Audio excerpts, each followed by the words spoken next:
Class fourth के students rainbow की book open करेंगे और रेनबो में today we have to read fifth chapter, पांचवा चैप्टर पढ़ना है। Beware of a shrewd woman means एक चालाक औरत से बच के रहना, ये इस लेसन का नाम है।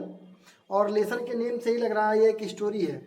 तो अगर इस स्टोरी को आपको आनंद लेना है तो आप इस स्टोरी को वर्ड टू वर्ड मेरे साथ बुक खोल के पढ़िए और उसके अर्थ को समझने का प्रयास करिए, तभी आपको इस स्टोरी का आनंद मिल पाएगा। तो देखिए, देयर लिव्ड ए पुअर ब्राह्मण, एक गरीब ब्राह्मण रहता था। एक यहाँ देयर का कोई अर्थ नहीं होगा। पुअर मीन्स गरीब, ब्राह्मण मीन्स ब्राह्मण, लिव्ड मीन्स रहता था। एक गरीब ब्राह्मण रहता था। हिज नेम वाज दीनदयाल, उसका नाम दीनदयाल था। ही वाज वेरी पॉयस, वह बहुत ही धार्मिक या पवित्र व्यक्ति था, ऐसा कह सकते हैं। But his wife was very selfish and arrogant, लेकिन उसकी पत्नी, जो उस ब्राह्मण की पत्नी थी, बहुत सेल्फिश थी, मतलबी थी, और एरोगेंट मतलब अभिमानी थी, मतलबी और अभिमानी थी। सो इसलिए एवरीबॉडी, हर कोई, प्रेफर्ड पुअर था, टू स्टे अवे, दूर रहना, फ्रॉम हर, उससे, इसलिए हर व्यक्ति उससे दूर रहना चाहता था। यानी उस जो पुअर ब्राह्मण था, ब्राह्मण, उसकी जो पत्नी थी, उसकी पत्नी का जो व्यवहार था, उससे, उसके व्यवहार से कोई भी उसके पास जाना नहीं चाहता था, कोई भी व्यक्ति उससे बात नहीं करना चाहता था। आगे, वन डे, एक दिन, Deendayal said to his wife, एक दिन दीनदयाल ने अपनी पत्नी से कहा, क्या कहा? आई विल गो, मैं जाऊंगा, to take a dip in the holy river. Dip means डुबकी लगाने, हॉली रिवर मीन्स पवित्र नदी, गंगा, गंगा में स्नान करने, डुबकी लगाने जाऊंगा।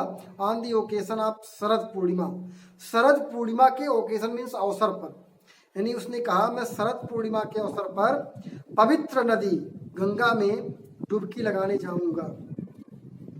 इट इज कस्टमरी, यह प्रथा है, टू गिव फूड, भोजन देना, टू ए ब्राह्मण, एक ब्राह्मण को, अकॉर्डिंग टू वंस कैपेसिटी, यानी अपनी कैपेसिटी के अनुसार, अपनी क्षमता के अनुसार एक ब्राह्मण को भोजन देना, ये प्रथा है,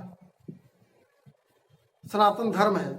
in my absence you must do it, मेरी अनुपस्थिति में तुम यह काम करोगी, मतलब ब्राह्मण को भोजन दोगी। Deendayal's wife got very angry, Deendayal की पत्नी बहुत नाराज हुई इस पर, एट हिम, इस पर, एंड सेड, और कहा, क्या कहा?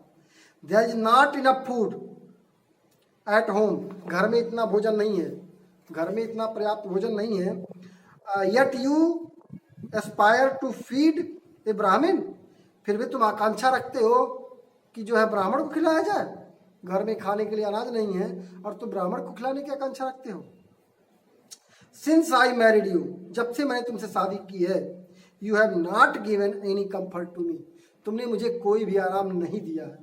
यू हैव नॉट गिवन, नहीं दिया है, एनी कंफर्ट टू मी, मुझे कोई भी आराम नहीं दिया है जब से तुमसे शादी हुई है।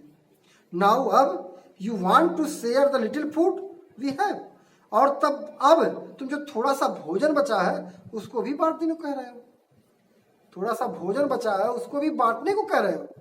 आज तक तुमने मुझे कभी आराम तो दिया नहीं। एट दिस, इस पर, दीनदयाल वाज फ्राइटेंड, दीनदयाल थोड़ा डर गया, एंड ब्लेबर्ड, ब्लेबर्ड मीन्स मूर्खतापूर्ण बात कहने लगा, समझाने लगा, कह सकते हैं इसको।